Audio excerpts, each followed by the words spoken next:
started dancing ballroom when I was 23. Before that, I started dancing many years before that. I was maybe 7, and I did ballet and jazz and modern, little acrobatics.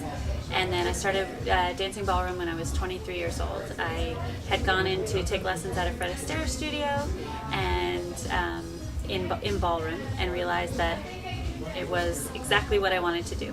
So, and I've been doing it ever since. So I started competing almost immediately. I worked in a training class for a few months, and then I started getting students of my own, where I would take them to do pro-am competitions, and then I would also, about 6 months into my professional career, because I turned pro right away. About 6 months into my professional career, I got a partner, and probably 4 months later, we started competing. So Tomas and I met right as another partnership of mine was ending. He was actually hosting a dance party where he had invited myself and my old partner to perform. So at the end of our performance, I had seen him dance a little bit with some of his students, and I had met him about a year before that in the studio. We worked in the same studio, and I had talked with him a little bit, but he didn't show any interest in actually competing yet. Or, well, not yet. He had already been competing since he was little tiny. So, so I thought, okay, well, maybe he just wants to practice with me a little bit. So after we were done with the performance, I went up to him and I said, I know you're not interested in competing, but maybe you'd like to work on your smooth a little bit, and it would help me stay in shape while I'm looking for a partner, and you can get something out of it too, because you can be learning more about your smooth. And he was like, oh, okay, that sounds good.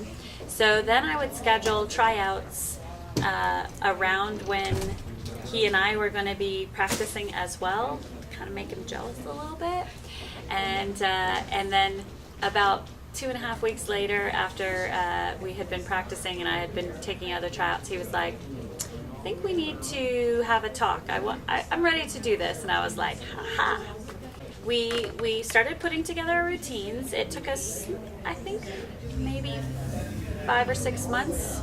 Yes, it was about 5 or 6 months after we had started dancing together. Our first competition was Emerald Ball, and I remember that so clearly because our coach and myself tried to tell Tomas, what smooth was going to be like, because he came from a 10 dance background, and I remember him saying, "Oh, no worries. I did standard. I did Latin. It's no problem. I'm experienced." We were like, okay. We did one Rising Star competition. We got off the floor of that first round, and he was like, "Oh, what is this? They're hitting me and kicking me and punching me, and I can't even." And we were like, "We warned you." So that was our first experience, but it worked out really well, and he got over it. So in practicing for a competition, obviously you're putting into a lot of work. You are working with your coaches to get you prepared, developing the choreography. We tried to practice 5 or 6 days a week, getting at least 1 day of rest in there, a little space from each other. Usually between an hour and a half, 2 hours, sometimes 3 hours a day, depending on how much time we had in our schedule. Going through the routines, working on the technical aspects. Then getting closer to a competition, we started working on what we would call rounds, where you're going to just go through as if you're in a performance mode, going through all the dances to build up your stamina and so that you're ready to do all those rounds when you get to the event. So competitions for me personally, I'm a little, as you get more experienced as a competitor, you find out what works for you and what doesn't. I think that's important to be aware of as you're working on your own dancing and your own competitive world. For me, it was super important to make sure that I had a costume that I felt comfortable in. That I was down in the ballroom, not super early, but just early enough to make sure that I kind of felt out the energy of the room and the surrounding and the other competitors, that I could just kind of like build awareness of my surroundings so that when you get on the floor, you feel like you're at home instead of it being a very foreign place. So that was always really important to me.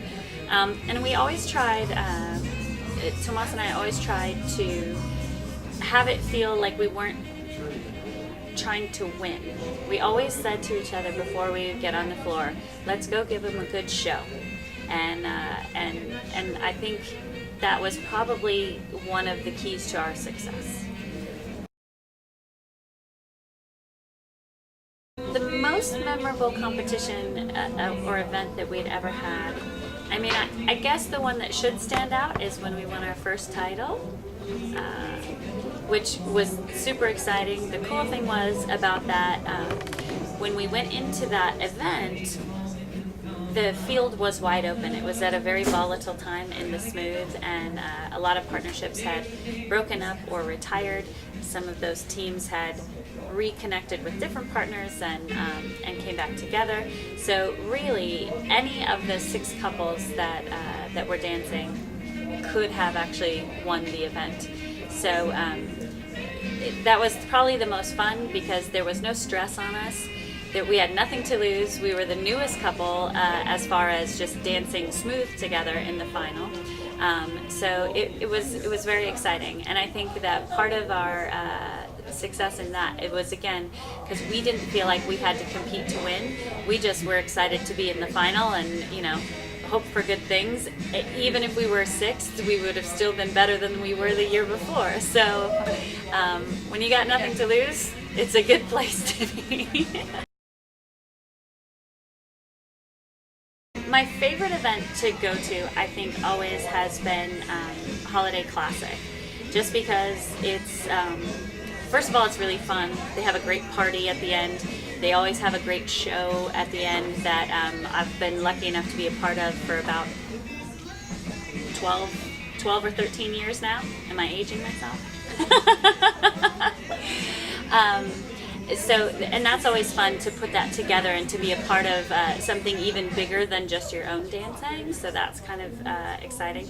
And I think the other thing too is it just kind of like, it puts a cap on the end of the year. You know you're going to get a little break afterward because leading up you've got, everybody goes for that push in the fall of starting to do a lot of competitions. Then you've got the U.S. Nationals, and that, that's stressful but exciting. Then you've got Ohio almost right after that, stressful and exciting. And then you've got, again, Holiday Classic. It's in December, and it's kind of like the end of the year. You just go there, you have fun, and then you get a break afterward. Tomas and I retired in 2010. We actually, our last event was Ohio Star Ball of 2009.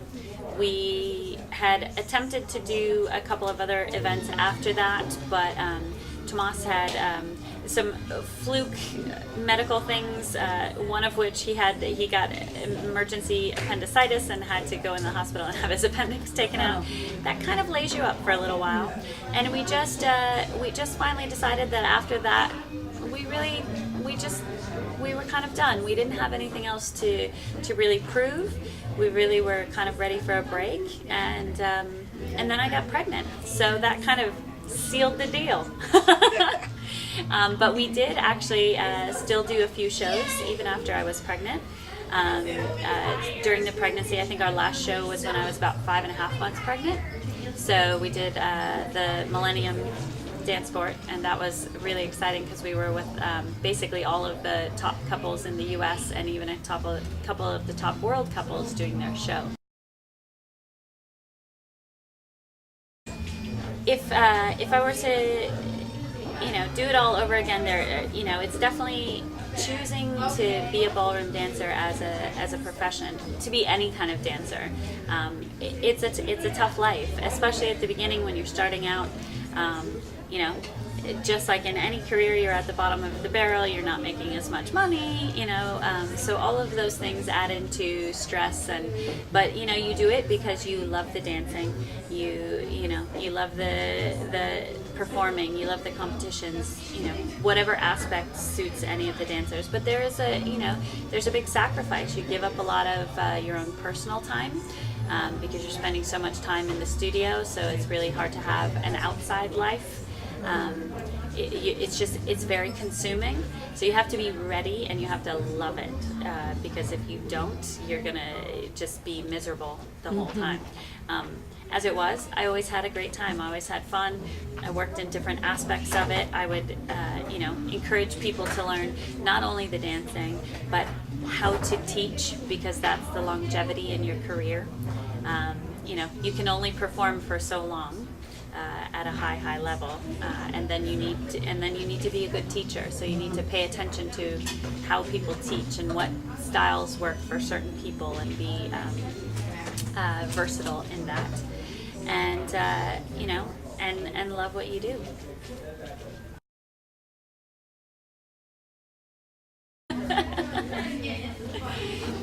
So I'm based now out of Charlotte, North Carolina.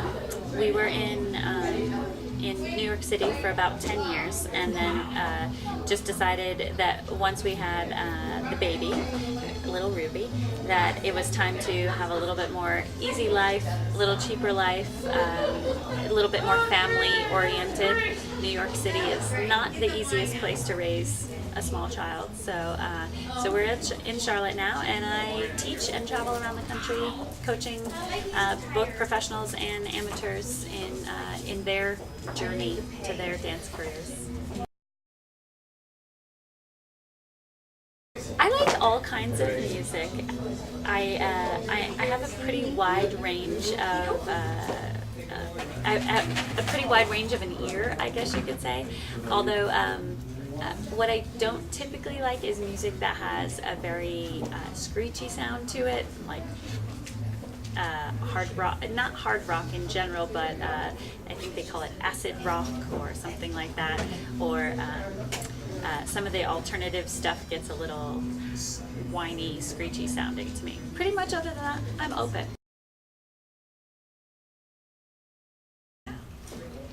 Typical week for me now is I usually travel at least once a week, outside of at least my hometown, which is now Charlotte. I try to limit that to about 3 or 4 days a week if possible. Sometimes there are events that I work at, whether I'm judging or working at a registration desk or even coaching. Sometimes they just need you for a longer period of time. But I try to keep it at 3 or 4 days a week. So I travel around and I coach and I teach, and then on my off time I spend time with my family. We go to the park a lot, we go to the zoo, we're teaching our daughter hopefully how to swim this summer, and maybe if it were so family time is good. Future goals would be, well, first of all, it's not official, but there's a possibility of maybe having another child, so that kind of changes where things could go. We haven't completely decided on that yet. And other than that, just developing, hopefully smooth dancing, but just good dancing in general. I'm going to start judging a little bit more, because I think it's important to give back your opinion to the new competitors. Get some fresh voices into the mix. And I just, I love to coach and help people along their journey. And if I can do that for years to come, what's better? What I look for when I'm judging, obviously there has to be a base of technical aspects that somebody understands in their body to be able to produce nice movement that isn't distorted or distracting. You know, I can't say that I'm the person who's going, did they take a heel or a toe? Unless I have two couples that are very, very similar in the overall effect, and I need to figure out who's going to take the mark, then I'll go to the very technical aspects, you know, looking at footwork, looking at a top line, those kinds of things. But for me, it's an overall picture. It's about an ease of movement, whether it's in smooth or rhythm or anything like that, that things look natural, that we, you know, not that ballroom dancing is natural, but that we train it to feel comfortable in our bodies, that we don't overwork something, whether that be overworking the choreography or faking the emotional content. I look for being in the moment, being real, connected to both the partner and the music, and that you're enjoying yourself. If it looks like too much work or that you're thinking about every little detail, I'm not interested. I want to see that you've gotten to the, even at a beginner level, that whatever place you're at in your technique, that you're enjoying your process. If you're working at it too hard while you're actually trying to present it, then sometimes it comes across as being forced.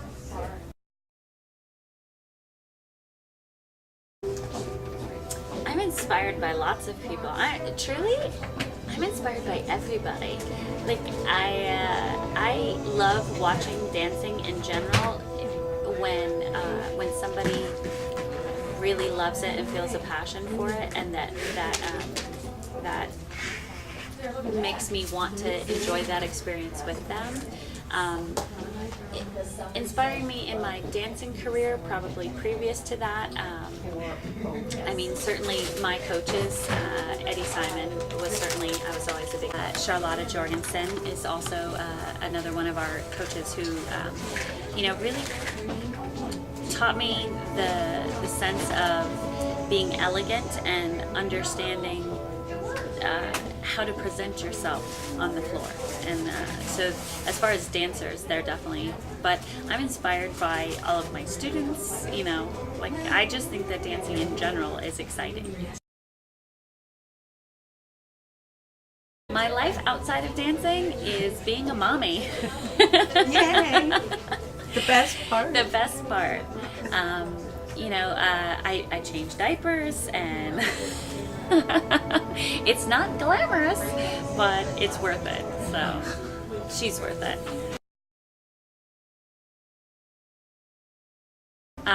They can find me on the internet. You can basically put in my name and get all kinds of different videos, even ones that I didn't post come up. But Tomas and I do have a website. It's tomasandjt.com, TOMASANDJT.com. Some of the information isn't terribly current on there. I have been, since being a mommy, I haven't been able to do a lot of the extra work. So, but all of our contact information is on there.